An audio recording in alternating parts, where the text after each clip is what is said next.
मीर जाफर शहबाज शरीफ को कहा था नवाज शरीफ और उसकी बेटी फौज को बुरा भला कहते हैं। छोटा भाई शहबाज शरीफ बूट पॉलिश करता है। शहबाज शरीफ को गद्दारी के सिले में वजीर आजम बनाया गया। इमरान खान का जेहलम में जलसे से खिताब, बोले मैंने कहा था इक़्तिदार से निकलूंगा तो मजीद खतरनाक हो जाऊंगा। आसिफ जरदारी, तुम और तुम्हारा बेटा तैयार हो जाओ, तुम्हें जवाब देने सिंध आ रहा हूँ। सब जानता हूँ, तुम लॉन्चों में पैसा भर भर कर दुबई लेकर गए। एक मफरूर और सजा याफ्ता शख्स ने पूरी काबीना को लंदन बुला लिया। ये लोग अवाम के पैसे पर लंदन जाएंगे। 60% काबीना जमानत पर है। 18 कत्ल करवाने वाला भी वजीर दाखिला बना हुआ है।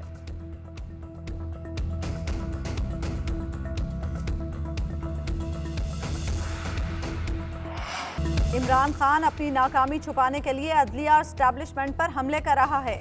3 से 10 अप्रैल तक जो होता रहा और जो अभी हो रहा है वो आइन शिकनी है। आइन तोड़ने वालों के खिलाफ आर्टिकल 6 इस्तेमाल होता है।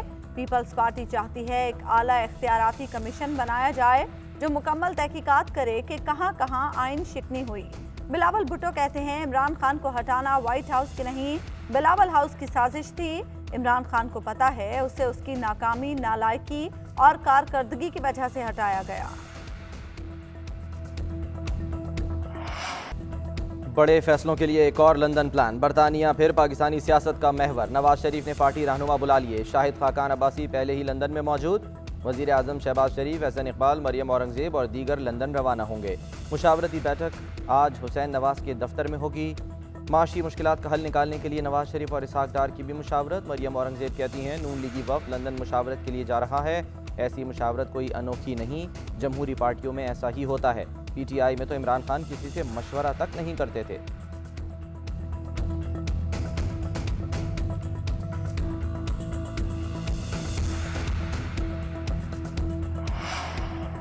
वफाक ने गवर्नर पंजाब को ओहदे से हटाने का परवाना जारी कर दिया। गवर्नर हाउस पर पुलिस का पहरा। उमर सरफराज चीमा की एंट्री बंद कर दी गई।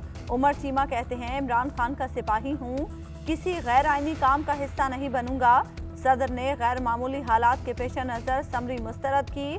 अटॉर्नी जनरल अशतर औसाफ कहते हैं आइनी ओहदे इज्जत व एहतराम के होते हैं। इन ओहदों पर ज़बरदस्ती बैठना गैर अखलाकी है। आइन और कानून इस बात की इजाज़त नहीं देता। जब आप एतबार खो बैठे हैं तो ओहदा छोड़ दें। कोई आइनी ओहदेदार आइनी हदूद से तजावुज़ न करे। वज़ीर कानून आज़म नज़ीर तारड़ कहते हैं वज़ीर आज़म ने आइनी तौर पर समरी सदर को भेजी थी। मुतफ़िक़ा फ़ैसला है, गैर आइनी इक़दामात की इजाज़त नहीं दी जाएगी। सदर मुमलिकत के फ़ैसले पर सबको एतराज़ है। आइंदा के लाए अमल के लिए मुशावरत का अमल जारी है। बरतरफ गवर्नर ने अपने इख्तियारात का नाजायज़ इस्तेमाल किया।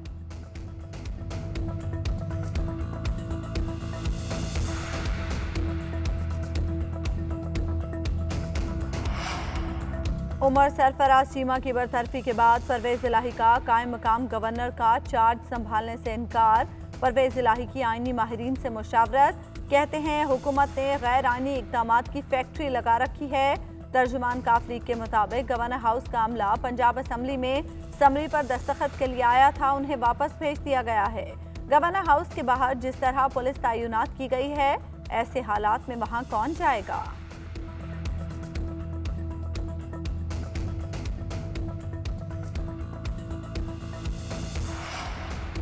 वफाकी काबीना के इजलास में बड़े फैसले। गवर्नर पंजाब को ओहदे से हटाने की मंजूरी दे दी। सदर के वज़ीर आज़म की समरी मुस्तरद करने के अमल को मुस्तरद कर दिया गया। चीनी, घी और आटे पर सब्सिडी देने की मंजूरी। फवाद असदुल्ला को DGIB तैनात करने और चेयरमैन वाबदा के इस्तीफ़े की मंजूरी भी दी गई। MD बैतुल माल को हटाने का भी फैसला। काबीना ने चीनी की बरामद पर मुकम्मल पाबंदी के फैसले की तौसीक़ की। काबीना इजलास में मुल्की सियासी सूरत हाल पर भी बातचीत।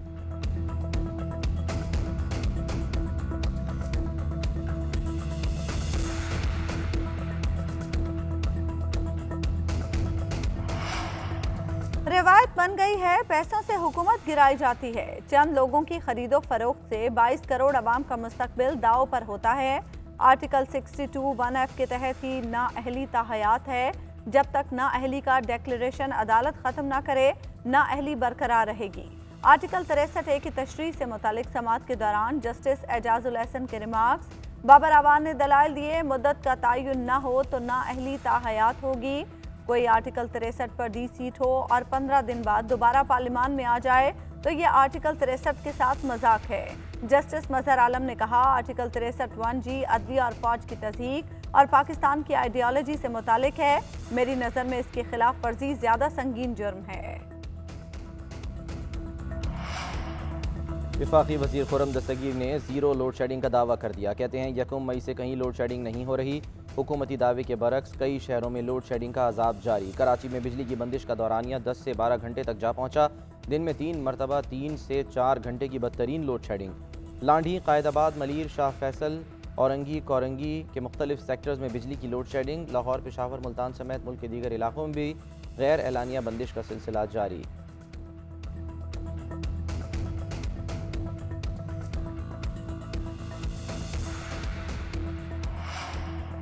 सिंध के तीनों बैराजेस पर पानी की किल्लत बरकरार। पानी की मजमूई तौर पर कमी 50% से जायद हो गई। फसलों की बुवाई शदीद मुतासर। केंझर झील में पानी की सतह तेजी से गिरने लगी। झील की इंतहाई सतह 56 फुट से कम होकर 48 फुट पर पहुंच गई। झील का लेवल 42 फुट पर होने पर कराची को पानी की फराहमी बंद हो जाएगी।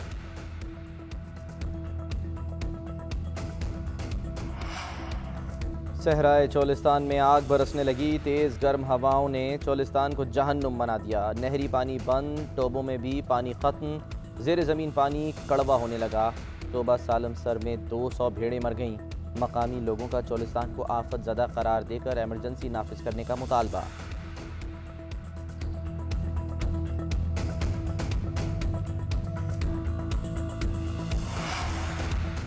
हुकूमत ने महंगाई में पिसे आवाम को बिजली का झटका लगा दिया। नेपरा ने बिजली की कीमतों में 57 पैसे फी यूनिट इजाफे की मंजूरी दे दी। बिजली की कीमतों में इजाफा सेमाही एडजस्टमेंट की मद में किया गया। सार्फिन से बिजली चोरी, लॉसेज और बिजली की खरीदारी के चार्जेस वसूल किए जाएंगे। बिजली की कीमतों में इजाफे का इत्तलाक 1 जून से होगा।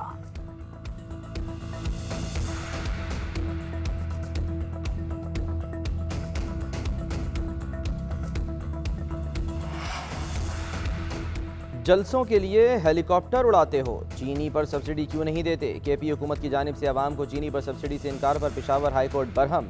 जस्टिस रूहुल अमीन ने रिमार्क्स दिए, एक जलसे पर करोड़ों रुपए की सब्सिडी दी जा रही है।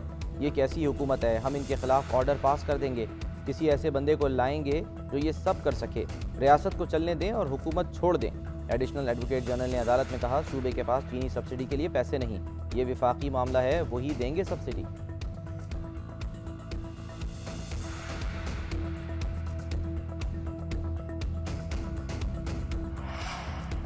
हुकूमत पाकिस्तान की वेबसाइट पर साइबर हमला। वजारत IT हुकाम के मुताबिक DDoS अटैक के जरिए इंटरनेट ट्रैफिक चोक करने की कोशिश की गई। अमीनुल हक के मुताबिक तमाम हमले नाकाम बना दिए गए।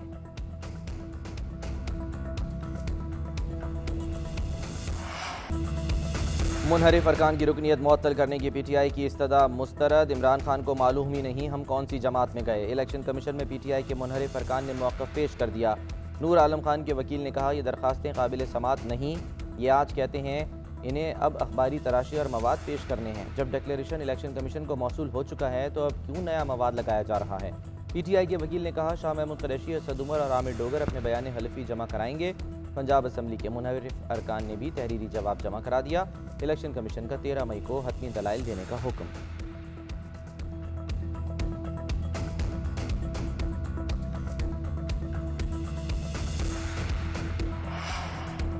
साबिक़ खातून अव्वल की दोस्त फराह खान और शौहर के खिलाफ आमदन से जायद असासों की इंक्वायरी। नैब ने मुख्तलिफ महकमों को असासों का रिकॉर्ड फराहम करने के लिए मरासले इरसाल कर दिए। मुख्तलिफ बैंकों से फराह खान के अकाउंट्स और ट्रांजैक्शन की तफसीलात भी तलब। उधर फराह खान के टैक्स एडवाइज़र ने बयान जारी कर दिया। कहा, इमरान खान के दौरे इक़्तिदार में फराह खान की दौलत में सिर्फ 4% इजाफा हुआ। 2018 की एमनेस्टी स्कीम से फ़ायदा उठाया गया।